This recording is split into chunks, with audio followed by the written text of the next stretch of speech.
So good evening, everyone. It's a privilege being here today. I would like to say thank you to the Maternity and Midwifery Hour Forum for this wonderful privilege. So as Susan said, I will be talking about my story, which is in a different from what Alice has done. So it's just telling you about my journey into being a consultant midwife. Next slide, please. So in 2005, I started my journey into becoming a nurse. So started in the school of one of the universities and started my nursing, which was very great. It was exciting. And suddenly I had the out of area placement and I got to know about midwifery and I'm like, wow, what am I doing here? Don't get me wrong, I love nursing and I will not leave my nursing for anything. But at that point, I thought, oh, this is what I want to do. And as soon as I finished my placement, I went straight to the midwifery department, made inquiries, and the lady said to me, I can never forget her face. Unfortunately, you can't switch because my idea was, can I quickly switch? I think I was in my first year or early stage of my second year. I want to switch to midwifery. So, no, you need to qualify, become a nurse, and then you can start the journey. I said, okay, wow. Okay, awesome. That's fine. Oh, she said, you can either stop or you finish. So I said, no, as a Nigerian lady that I am, we don't stop halfway. We have to complete it. And also, I went into nursing for a reason. So qualified as a nurse in 2008. And I worked on a gynae ward with the aim to become a midwife soon. Next, please. So went into midwifery quickly. I think at the time you needed about 6 months experience, but I did a year, worked as a nurse for 1 year, and I went into midwifery. And it was going all right until a point where so many things happened along the line, and not personally, but within the organization that I was doing my placement, and also within the university.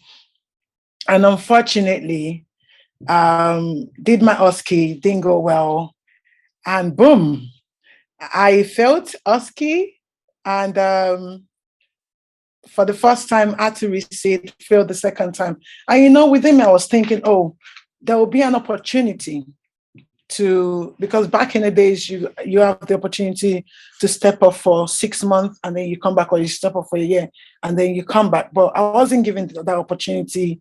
And I remember that, I can't remember the date. I purposely refused to remember the date, but I can remember the month, February 2011, 20-something, I received the letter, and it was like the darkest day of my life. But the following day, I woke up and I thought, no one can stop me from being a midwife except I stop myself. And I started reapplying again, literally the following day. I started reapplying to universities. And if you think about it, February, it was kind of late to start applying for a course in Feb that you will start in September, but I didn't give up. I called up universities. I can't remember how many universities I called, but I called as many as I could. And thankfully, I got into one September 2011, and I had to start all over again. So for me, yes, I had my nursing PIN number. I could have followed that career, but I wouldn't feel fulfilled if I had not completed my midwifery and become a midwife. I'm not saying being a nurse is not fulfilling, but that passion, the fire was burning in me to be an advocate for my women, to be an autonomous practitioner. Hence, I couldn't give that up. So I'm sharing this. This is the first time I will share this publicly. I chose to share this just for anyone that is at that stage. It might not be your course, but you might be at a stage of giving up. Always think about why you're doing what you want to do. What is the reason? Never give up on your dream.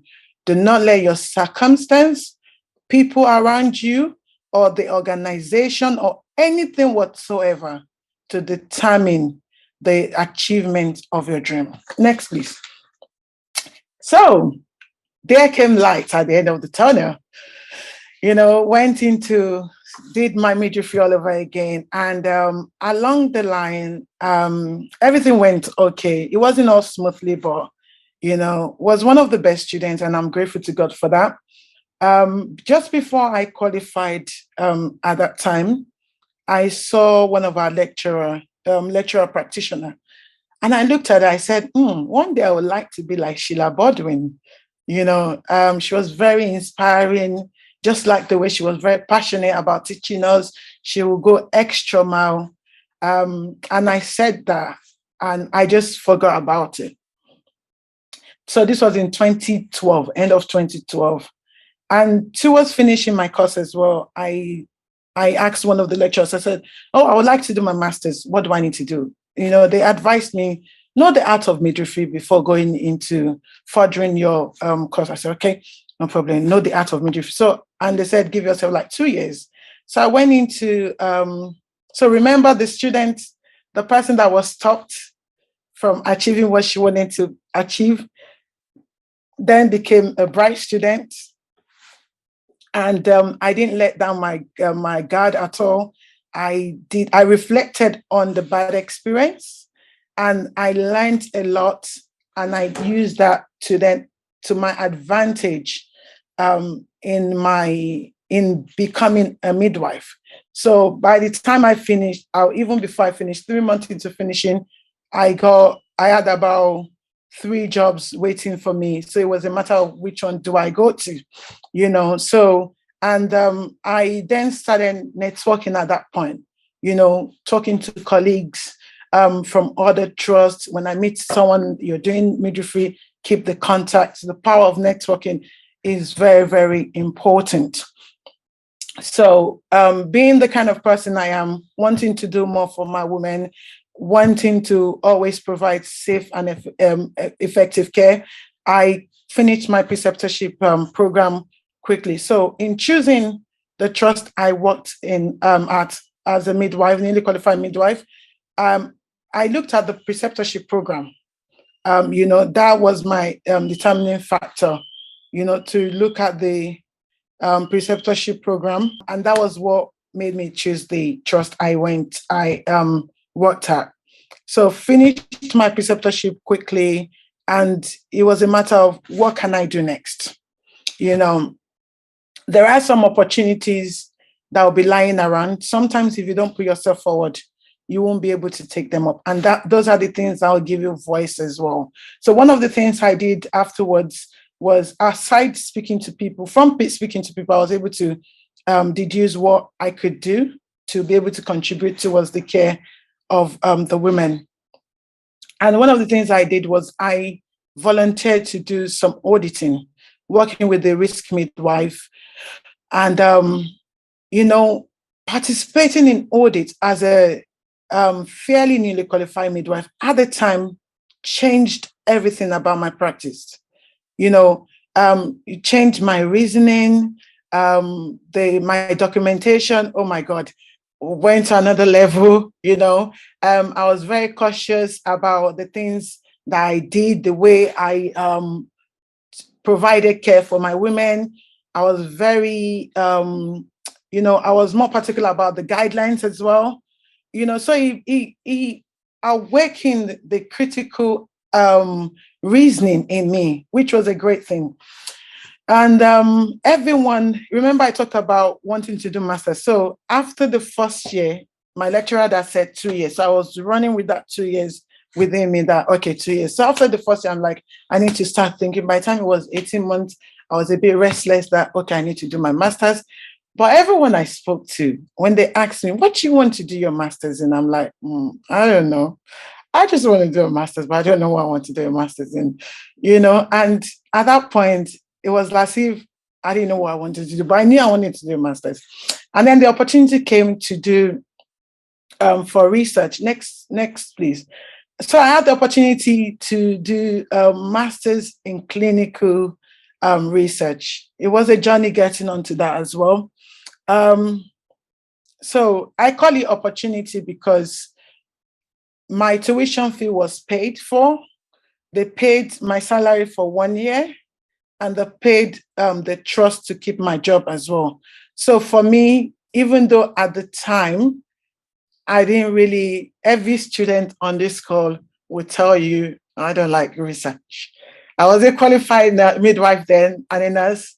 Research would not be my first to go module or course to do, but I saw it as an opportunity that, hold on a minute, I'm not going to lose anything doing research. Rather, I will gain from it. It's going to advance my practice, my knowledge, and everything like that. So anyway, went to clinical research, developed loads of skills. This was my supervisor in the corner. It gave me opportunity to not just carry out primary research, but it widened my network, my career prospect as well. And then went back to my trust to do some other things. So opportunity came up. Next, please. So opportunity came up for to do quality improvement, work as a quality improvement midwife. However, it was an expression of interest, and this was at the same band 6. So I'm telling you all this so that you wouldn't let any opportunity pass you by. And as a band 6 midwife, the best thing would be to go and work as a band 7, but I saw that as an opportunity that it would add to my career achievement, add to my knowledge, and also empower me to be more to the women I am providing care for. So I kept going for all these opportunities around me because of the passion that I had in me. Other things that I did was mentoring, supporting not just students, but my other colleagues as well, especially the newly qualified. I was very inquisitive about what is going on within the trust. What can I change? I put myself forward to work voluntarily, like on my days off with the education team, because a student said to me, have you ever thought of teaching? And I never saw myself as a teacher at all, but that statement changed everything for me. I kept developing myself, sharing, and also for me, it was about being a role model as well. Next, please. So that comment that the student made led me into, and also the people around me. So remember, I talked about the power of networking.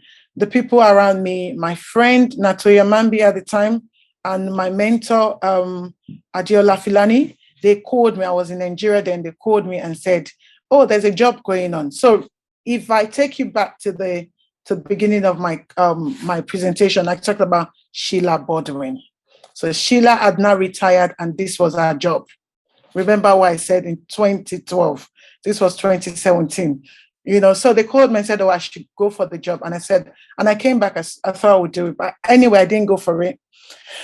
And then shortly after, they were not able to recruit. And then I went for it, and I was able to get the job. But when I went for the interview, the only thing I could talk about were the things I did voluntarily, in my spare time. So imagine, yes, I had done my master's in research, but that is not enough. There are times that you might have to go out of your comfort zone, speaking up. Being an advocate is not just about doing things routinely. Sometimes, in order for you to be able to speak up, you might have to, not in a very challenging way or confrontational way, you might need to step out of that comfort zone to be able to be the best advocate for your woman.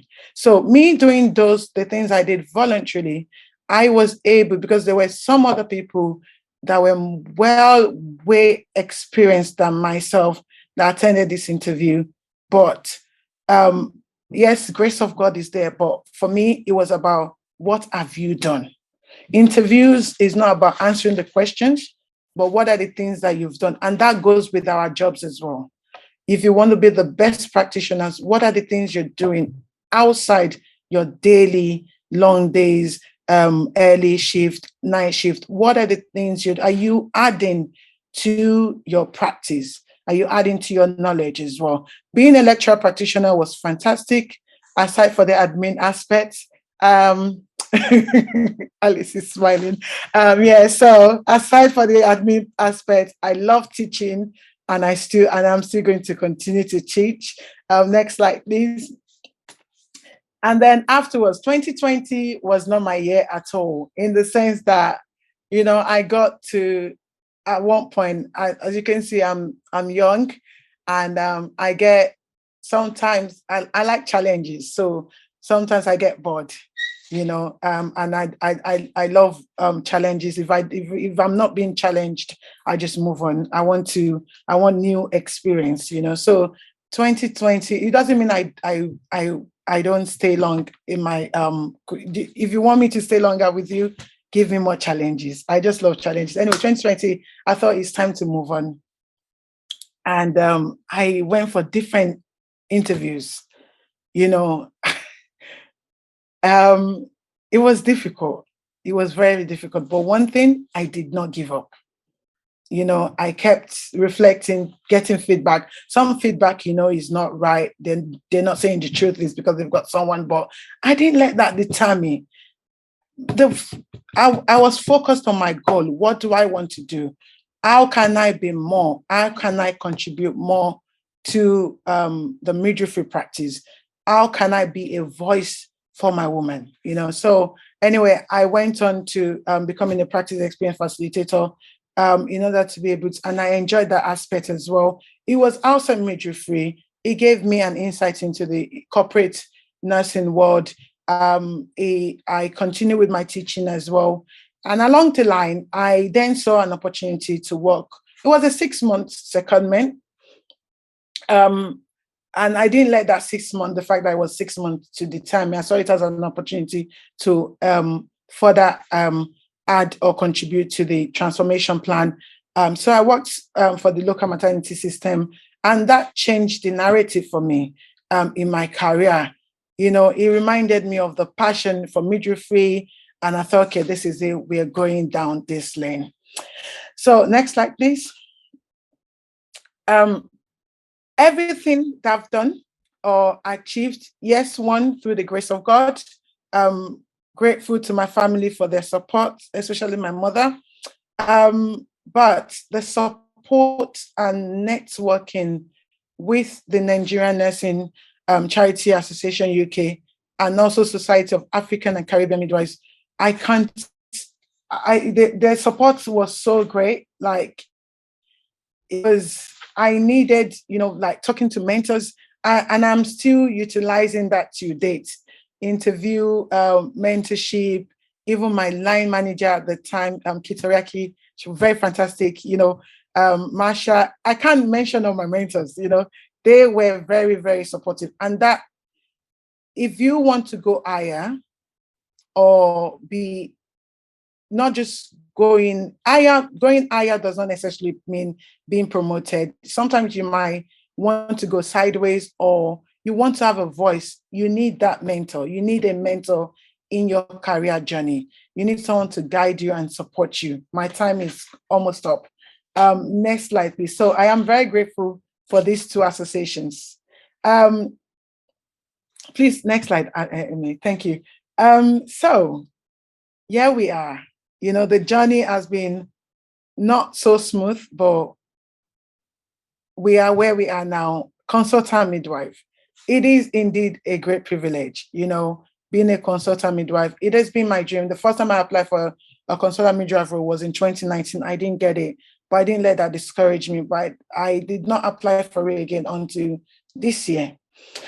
And I didn't get it immediately as well. But for me, being a consultant midwife was not just about being a role model, but I wanted to be able to support the clinical, be part of the clinical leadership, and also provide clinical expertise as well, support the midwifery team and midwifery and obstetric team, the entire maternity team, to be able to provide that safe and efficient care to our women, and also to change the narrative for our midwives and be able to, one of the things that I hope to be able to start in my role as a consultant midwife is a journal club, bringing to light the importance of evidence-based practice within the maternity unit. And I'm very delighted about this because that is the vision and aim of the leadership of Princess Alexandra.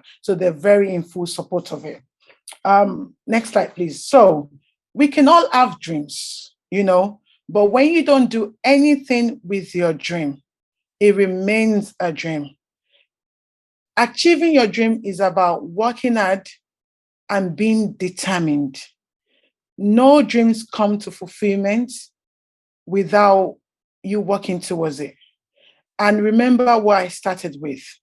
Regardless of what your challenges is, regardless of what people say about you, never let the light in you die. Never let your passion go to sleep. Keep pushing and you'll get there. Thank you.